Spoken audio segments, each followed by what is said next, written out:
I'm glad I look at the 401ks and I see how much they've gone up. And I'm glad I look at inflation and see how much it's gone down. I'm glad interest rates are going to come down. I mean, we're getting our country back. We were in a dark spot. You know this better than anybody. You cover the markets every single day. And well, let me just be clear. Under Biden in the last year, the S&P had 56 record highs. Circus clown and son to President Trump, Eric, is seen here face planting into something he never imagined he'd find on Fox News: the truth. It seems like being disconnected from the economic experiences of most Americans is genetic in the Trump family. Although in Eric's case, he seems to be afflicted with a few more disconnections. His wiring is a little screwy, just like the economy at this moment. Walmart warning this morning it's raising some prices because of tariffs. This comes with the company just releasing a new report about its outlook for the rest of the year. I want to go live right now to CNN business and politics correspondent Vanessa Yurkevich in New York. Vanessa, you were on that call. What more can you tell us?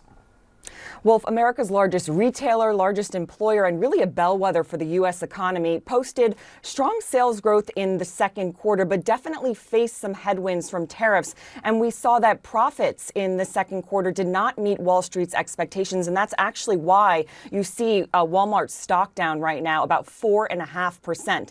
Listen, tariffs was the big point of conversation on this 1-hour call with investors. A lot of questions about what price pressures were going to be trickling down to consumers. You had the CEO, Doug McMillon, of the company saying that so far tariff impacts have been gradual, so consumers haven't reacted so much to price hikes, but where they're now putting out post-tariff inventory, and they're going to see price level increases on a week-to-week basis. And you say Donald Trump tells it like it is. Literally today, he said inflation cooling right where we want it. And we got the U.S. wholesale inflation number, which is the highest that it's been in 3 years. Fresh and dry veggies up 39%, beef up 80%, toys, appliances, shoes, things that we all need. 44% of people are saying now that they are going to have to go into debt to get their kids back to school. Finally, after all these years, these long-awaited years, we finally meet the mythical being of trickle-down economics. Of course, when it comes to the trillions and trillions of dollars that Donald Trump gave away to his donors and big corporations in his company, trickling nowhere to be found. None of that trickle. But now we see exactly what it takes to activate the trickle-down economy, which is Donald Trump's tariffs. Now, Walmart is having to shoulder significant increase of costs because of Donald Trump's tariffs. And boom. Now you're washed away with the trickle. We can't handle so much trickle. You're drowning in trickle. Now, they were generous enough to shield us from the burden of the tax cuts that they received. They took all the brunt of that for us all by themselves. But when it comes to shouldering the burden of the increased costs from Donald Trump's tariffs, now you can have a piece of the pie. Did Donald Trump campaign on making the U.S. economy more lopsided against the American people? Because he sure is damn good at it. The American public today, or what they're feeling about the economy. Is this another poll? No, it's not actually. Please, it's headlines. Oh, my God. Headlines. In wake of Trump tariffs, John Deere announces mass layoffs. PepsiCo will increase carbonated soft drink concentrate prices by 10%. Sony is raising PS5 prices in the U.S. by $50 across all models, and electric bills are up 10% so far this year. The election, you can say it was about whatever you want, it was about cost of living. That's what it came down to. People said inflation hadn't come down enough. Joe Biden doesn't feel my pain. I don't want to hear about Bidenomics. What's the inflation? Donald Trump has not. Kamala was the nominee, by the way. But it Kamala was.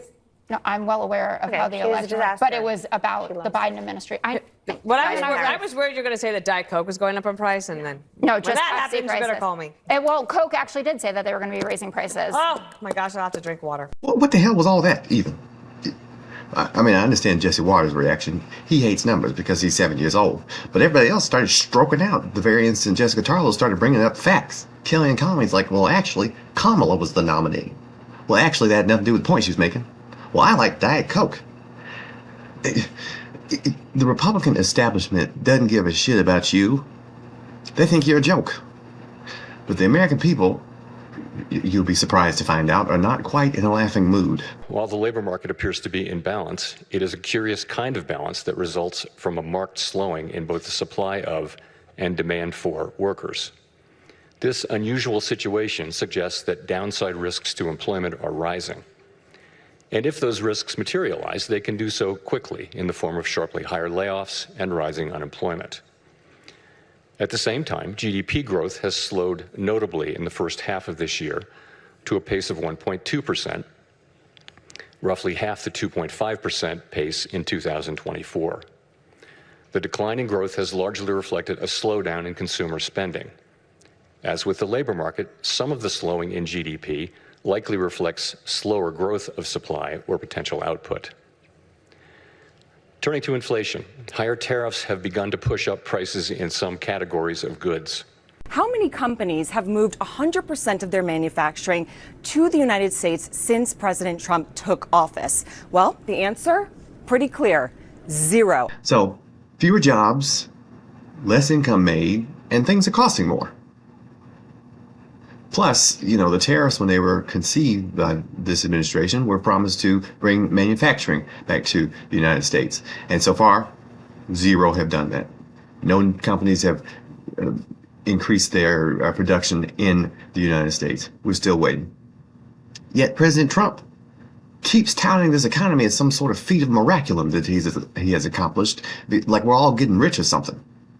Well, someone is indeed getting rich off of this economy. And the Trump family continues to capitalize on the president's name. Donald Trump reported more than $600 million in income from crypto, golf clubs, licensing, and other ventures. This is according to new public financial disclosure that appears to be for last year, before he even took office. He got $320 million in fees. He got $400 million for his family's crypto platform, $57 million in digital token sales. Have we ever seen anything like this in the history of ever? It's unprecedented, the kind of profits that we're seeing. And so that Friday disclosure that we got, kind of a look at the books for the president in terms of what he earned in 2024 from those crypto ventures. You mentioned it, that $57 million from a crypto bank called World Liberty Financial. And that's separate to the 16 billion governance tokens that he holds, which at least on paper are worth $1 billion. That's one of half a dozen crypto projects for the family. You mentioned the Trump meme token. There's the Melania meme token. There's a US dollar pegged stable coin that an Emirati fund is investing $2 billion into. And so all of that isn't even accounted for in this disclosure, because the disclosure is most likely last year. And the meme coin was introduced January 17th, 2025. And the 2 days before the inauguration went up to a $15 billion market cap. None of that is in this Friday disclosure form. So these assets are held in a trust.